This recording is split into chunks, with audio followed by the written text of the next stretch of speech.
Welcome to another episode of Guild Wars 2.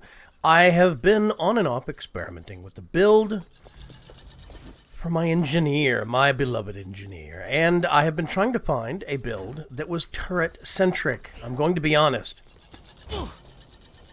There's a lot that has been removed from the game with the overhaul to builds and specializations. One specific thing that got removed was the ability for turrets to repair themselves. I expect this got pulled because the engineer is going to be getting an advanced ability, an elite specialization of drones, and those drones are going to give the capability for, let's pick all of these up. The drones are going to give an elite specialization capability for repairing automatically. But we'll see. So the turret-centric engineer is a bit tricky. You become a stationary target. You have a specific radius which you don't want to move out of. Now what I'm going to do, I'm in the Metrica province, newbie zone. I figured I was going to find someplace near where there's regular events. There are regular attacks right here in front of the Opticalium Labs. So, park right here and I will set up. I become a haven for those fleeing from nearby events or that just want to stop through and grab a buff. Now, let's go to builds real quick. There's a couple of different ways that you can actually do this. This is the defensive build, where I'm focusing purely on everything within my small sphere of influence, everything within the range of my turrets. Anything beyond that range is outside of my reach and outside of my sphere of influence. I don't care about it. But once something gets near or close to being near the turrets, we kick into action and we deal with it decisively. I've got firearms in the top slot, tools in the middle slot, and inventions in the bottom slot. Now, let me go through these one by one and explain. Firearms is going to be your close range defensive and target handling capabilities. You have increased critical hit chance with foes within a certain range threshold. You have critical hits on foes within a certain range threshold. Grant Fury, which means you do a greater chance of actually having criticals. So suddenly, as soon as people start getting closer, your critical chance increases, and your damage boosts significantly. Critical chance flat increase. Bleeding, chance on critical 33%. You'll put a bleed on somebody. Modified ammunition for each condition on a foe, which means bleeding or even more bleeding, poison, blindness and confusion. We do more damage short range. And that's really, really important. We want to kill anything quick if it gets near our targets. Now, I still have shield offhand, specifically because the turret engineer is focusing not just upon their well-being, but the well-being of anybody within the range of influence of their turrets. We've got tools, specifically the power wrench, reduces recharge and improves damage for toolkit skills, enhances turret repairing skills. This is very useful right now because we have no auto repair capabilities. You need to be able to swap quickly to your wrench. Oh, we've got an event going down. Let's pop down some turrets. We've got some buffs going on.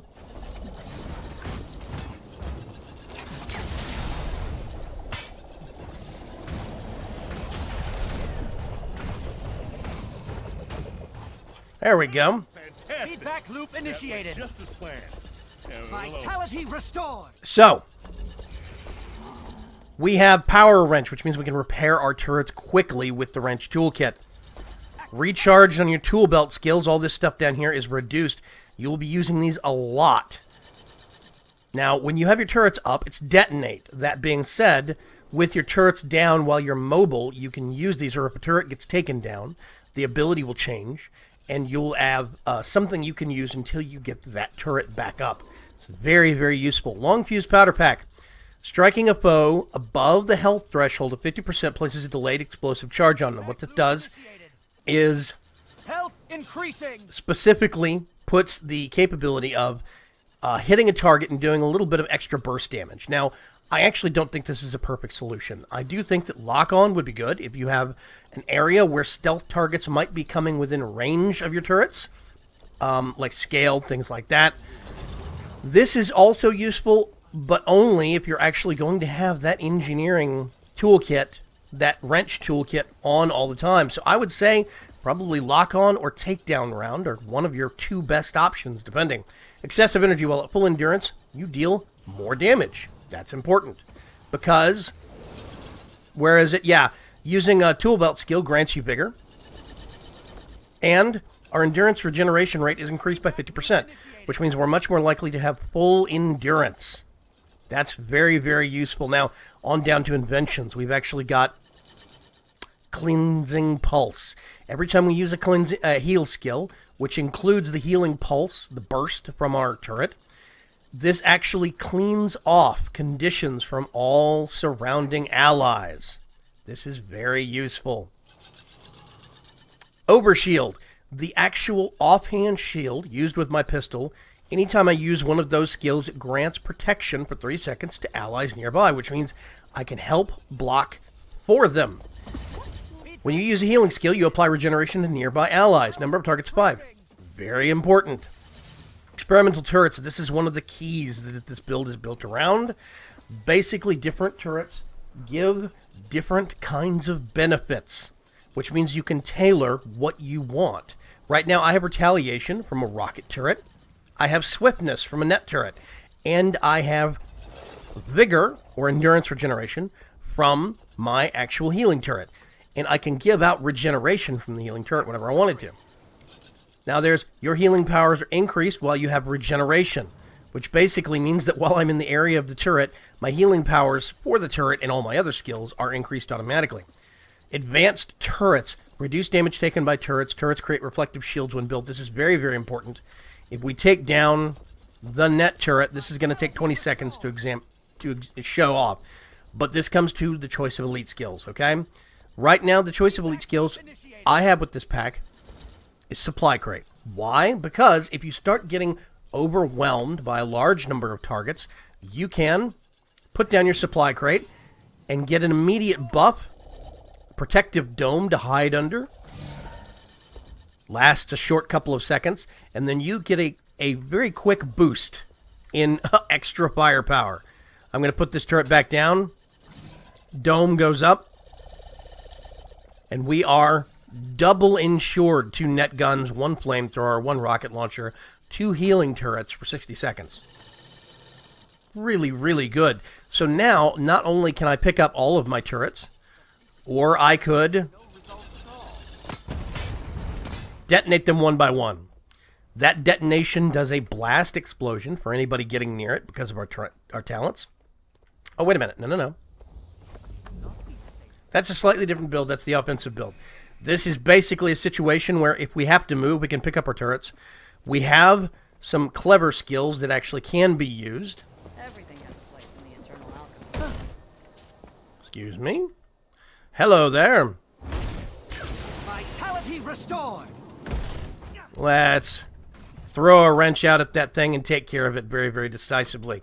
Now, for this particular build, I am wearing power toughness gear because I'm more worried about the damage output.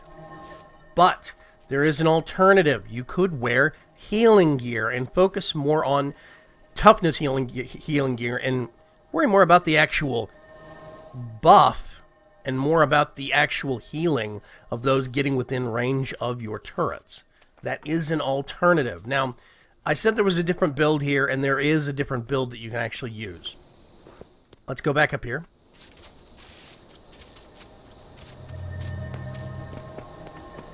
All the noises. I'm actually going to put my turrets down right here, but first, I'm going to change things up a little bit. I'm going to go from supply crate to elite mortar. Oh, that skill's still recharging. Let's change that up when it actually charges. I'm going to change firearms to explosives. Firearms to explosives, there is a specific reason. Damage increases when above a health threshold. We get a damage boost. Apply vulnerability with explosions. Let's see. Let's do target seeking aim assisted rocket. And siege rounds. Now, what this is actually going to do for us is give us the capability of swapping out our weapon. Instead of actually having the backup of the crate, we have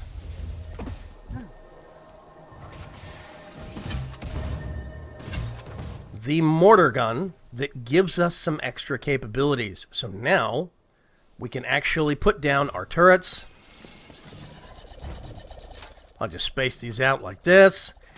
And anything that comes within range, medium or far, we can handle with great dispatch. Now the benefit, number 5, is an elixir round, which means you can also dispense healing at range. This does also mean that you could benefit from wearing healing power gear and being able to actually dispense this at range. Now, here's what I'm going to tell you. You have 2 different ways that you can build this, 2 different sets of equipment. Really, in the grand scheme of things... Wow, that's my rocket turret teaching something a lesson. In the grand scheme of things, this is a hard build. I'm not going to lie. Right now, turrets for engineers are in a very strange place, because it seems like they are a secondary thought to the engineer itself. The toolkits seem to be the primary focus for what's going on. And that's something to keep in mind. So this is making a primary focus out of a secondary benefit to the class. But I do think that there is capability in point defense. Now, if you're going to be running a more offensive build, I would also consider that you can swap out tools for alchemy and put your rifle turret right here, specifically because you actually have explosive powder. Turrets explode and knock back foes when destroyed. What this means is they do a much bigger blast when they are actually taken down, and it takes longer for them to be taken down, which means they are a bigger distraction. This also means that you can give yourself some defensive buffs, so you can be an even bigger distraction. We gotta wait for something. Is it dead yet? There we go. And elixirs, nope. Drop a stim pack when you use a healing skill, or incoming damage reduced for each boon you have. So now we actually have a slightly different change in defensive build. What this means is, between explosions and alchemy, we can drop the need for having our toolkit. We're not gaining benefits from it anymore. We gain the benefit instead of having a turret that is going to actually give us fury, which is increased damage output. We want the turret to get destroyed because it does a greater explosion whenever it does. We still have, at our fingertips, our pistol and our shield. We can still buff nearby allies with an actual protection buff for 3 seconds if they're running in on low health. There's one of those seeking rockets. And I see a lot of capabilities with a build like this. I've been messing with it. I've been trying to find a good balance, and it really is hard to find, but there's a lot of different iterations that you could experiment with. Now, I personally have been using something very similar to this.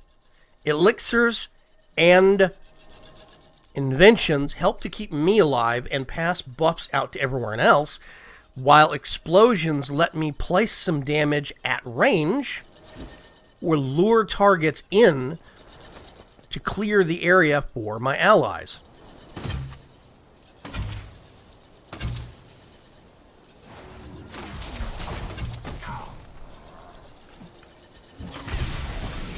Like that. Feedback loop initiated. So, we actually have, we don't have our extra turret up. How rude. Let's put it right there. Nice rifle turret. Which means now we have increased range. I don't think that's hitting anything. This is where you have to scroll out a little bit. There it is. Yes. See, I can actually lure things in at range with the mortar. What this means is I can do more damage before something gets to the turrets. If it gets to the turrets take increased damage. They have increased durability.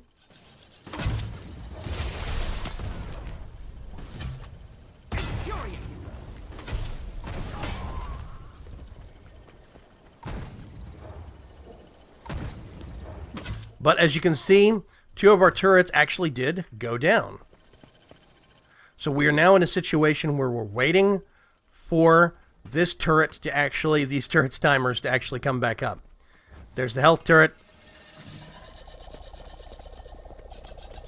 And while you're waiting for your turret timers to come back up, you can actually adjust your placement. But this is one of the reasons why the benefit of having... Oh, quest NPC can't damage. This is one of the benefits why you can actually have the supply crate and do an alternative build. The supply crate gives you a backup alternative that a lot of people prefer. If your other turrets get destroyed, instant encampment, instant safety as soon as those turrets are down. You have instant backup turrets. And once your turrets come online, one at a time, you just put them back up. These will eventually time out. I need to put mine right there. We just don't have the range capability that we did previously. But we can still do a considerable amount of damage.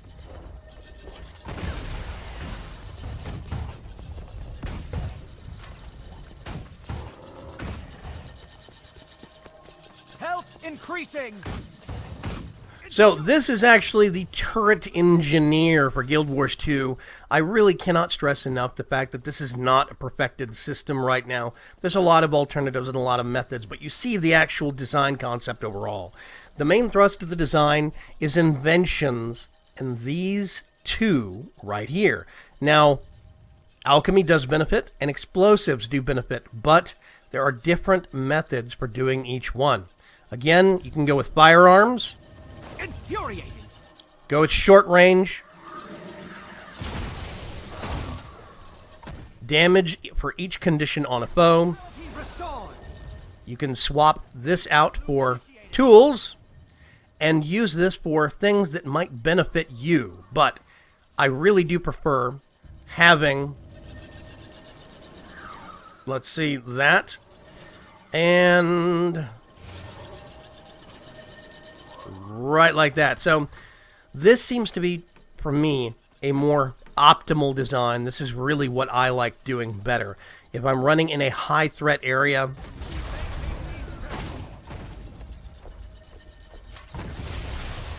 we're going to pick that. We're actually going to pick that, and we're going to pick that. The reason why I like this particular build is because all I have to do if I'm in a high threat area is I can use either Elite Mortar or Supply Crate. If I'm seeing my turrets destroyed a lot on a regular basis, then we use Supply Crate and we have backup. If we can do more damage at range and kill things before they get to the turret, we use Elite Mortar. Otherwise, it's a very flexible and very capable system. He's just going to keep right on walking. Okay. But you see the main thoroughfare we're sitting at right here. I'm going to pick up my turrets. We're going to go over here. And if I wanted to, Inquest is threatened by our research. I can get next to, see if I can find an ally that'll stand still. They get a buff because I use my shield. It's a nice system, and I really do like it. Those Inquest agents will have to try much harder if they intend to steal our research. Put a net gun down. We've got some defensive bubbles going. And we can actually swap out to some ranged offensive capabilities instead of having backup defense.